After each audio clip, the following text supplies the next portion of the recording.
Datuk, yang betul penjelasan. Saya pun tertarik dengan the tipping fund, dengan itu entry point project 131 project dan sebagainya. Saya nak tanya, apakah peranan GLC sekarang di dalam projek-projek ini? Karena kita dapati daripada khazanah nasional itu kita mempunyai beberapa GLC di bawahnya, dan mereka terlibat dengan banyak projek juga, dan begitu juga dengan itu GLC yang lain, dan kita mestilah memberi itu maklumat yang cukup dan telus kepada pihak itu pelabur.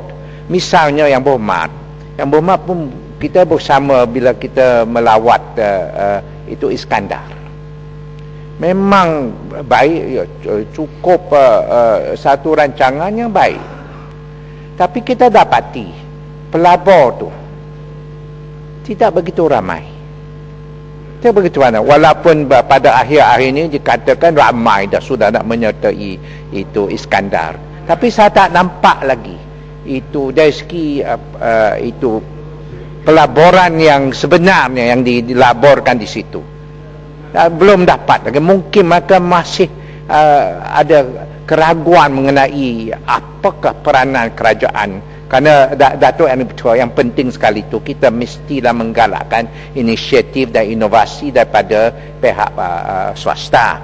Dan bila disebutkan kita nak dapatkan 1.3 trilion ringgit pada 2020, saya pun nampak macam mana kita dapat begitu banyak.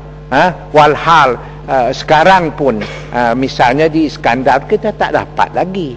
Bagaimana yang berhormat dapat menerangkan kepada Dewan Yang Mulia ini, kita dapat menggalakkan pihak swasta untuk melabur di dalam negara ini.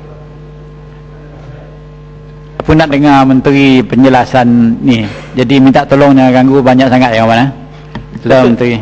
Datuk Ketua, saya tak faham Yang Muhammad Kepung, sebab saya telah jelaskan tadi ya, kita ada entry point project, dan saya kata sektor swasta memerlukan peluang, business risk dari segi internal rate of return yang tinggi, kemudian financial risk mendapat pinjaman yang mudah, dan negara kita mempunyai liquidity yang tinggi kerana deposit kita, pinjaman kepada deposit hanya 70% dari keseluruhan, 7 atau 80% dari keseluruhan deposit. Jadi ini membuat pelabur mau terlibat dalam negara kita.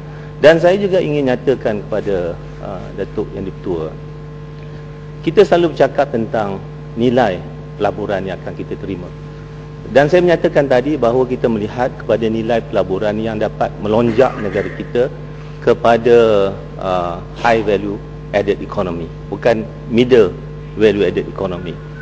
Bermakna di sini kita berteraskan kepada productivity, bukan labor semata-mata, size labor yang besar.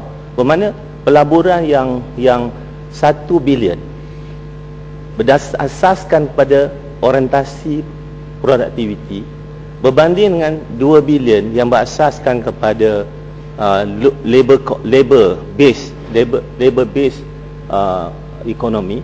Yang 1 bilion itu lebih besar nilai dia. Jadi kita mesti lihat dalam skop yang begitu.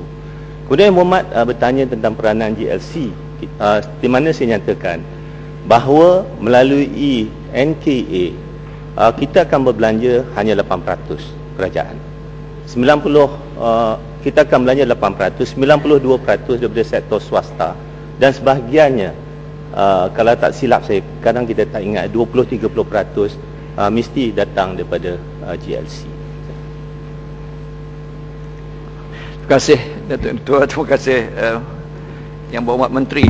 Bercakap tentang ETP dan program apa yang dikatakan sebagai entry point project, ya, yang telah pun disusun 9 EPPs, ya, yang saya perhatikan di sini. Pertamanya yang disebutkan adalah pelaburan daripada Mydin, ya. Mydin sebagai local wholesale dan retail player akan melabur 1 bilion dalam 14 branches untuk senggang waktu 3 tahun. Keduanya satu 6-star hotel St. Regis, ya, yang akan buat pelaburan di KL Central sebanyak 1.2 bilion, ya. Dan ini adalah di atas 2.2 ekar di KL Central. Kemudiannya Schlumberger yang akan juga membuat pelaburan dalam senggang waktu 10 tahun, ya, pelaburan tidak saya sebanyak tidak disebutkan di sini, tapi pernah melabur sebanyak 300 juta, ya. Dan begitu juga Malaysian Airport, ini adalah antara 9 itu, ya.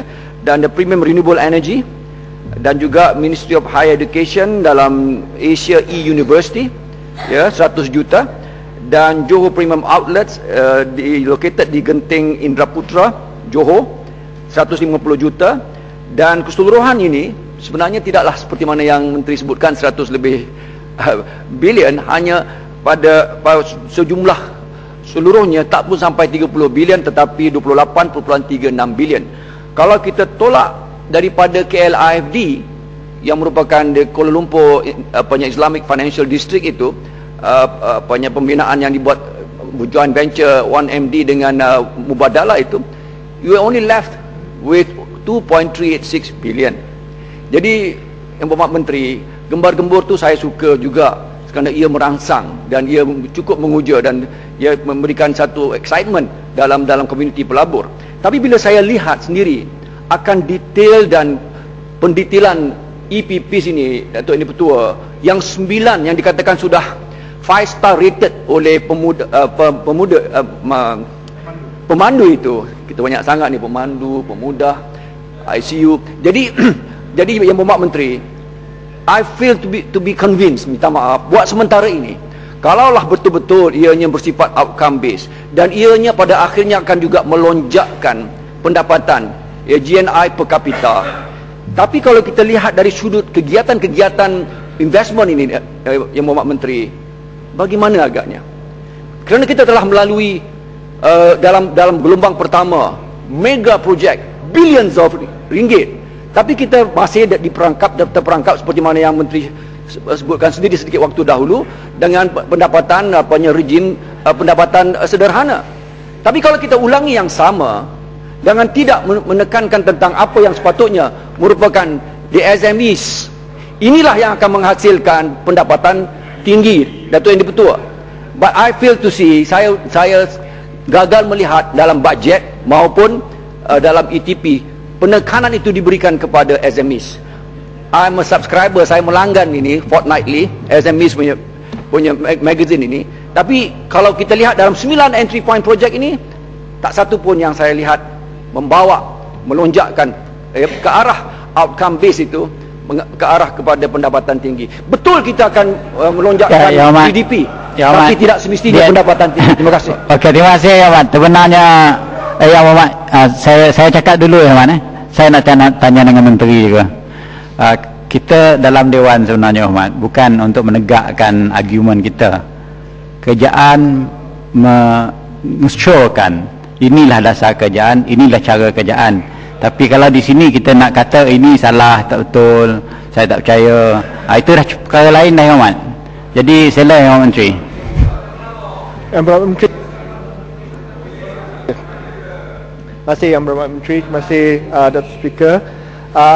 Soalan saya senang saja. Tadi Yang Berhormat Menteri ada katakan mengenai entry point project di mana lebih kurang 32% akan dilabur oleh pihak GLC, 32%. Dan saya kira kalau ikut 32%, jumlah yang perlu dilabur oleh pihak GLC di Malaysia merupakan lebih kurang 454 bilion ringgit.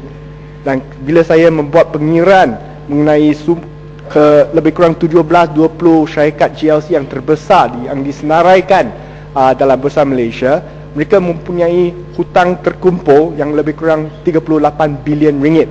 So kalau macam tu, dalam 8-9 tahun yang akan datang, setiap tahun mereka perlu melabur lebih kurang 50 bilion. Dari mana dana mereka akan dapat dicari, dan macam mana mereka dapat mencapai maklumat untuk melabur 454 bilion ringgit yang dikenakan ke atas mereka bila nampaknya sudah banyak berhutang. Datuk Ni Ketua, pertama saya ingin penjelasan daripada saya ingin mendapat panduan daripada Datuk Ni Ketua sama ada perbahasan ini membolehkan kita membincang perkara yang tidak dibangkitkan dalam perbahasan. Ya, terima kasih Yang Menteri. Sebenarnya peraturan kita tepat. Perkara yang dibangkit boleh dijawab. Kalau ada kurang jelas penjelasan ataupun penerimaan menteri, penjelasan daripada menteri yang berbahas, boleh bangun bertanya semula dengan soalan. Tetapi perkara baru tidak boleh dibangkit selepas itu. Tetapi kalau habis penggolongan, kalau menteri fikir ada perkara baru yang penting kepada negara, mahu dijawab, boleh atas option menteri lah. Sila Yang Menteri. Saya cakap begitu sebab kalau kita terus macam ini, dia akan jadi terlampau panjang. Sebenarnya isu yang berhormat Kuala Selangor dan juga yang berhormat daripada Petaling Jaya Utara nyatakan itu, jikalau kita baca dalam buku yang dikeluarkan tempoh hari tentang NKA dan Economic Entry Point Project, semua fakta itu ada di dalamnya. Jadi saya ingat lebih baik dapat maklumat di situ. Okay.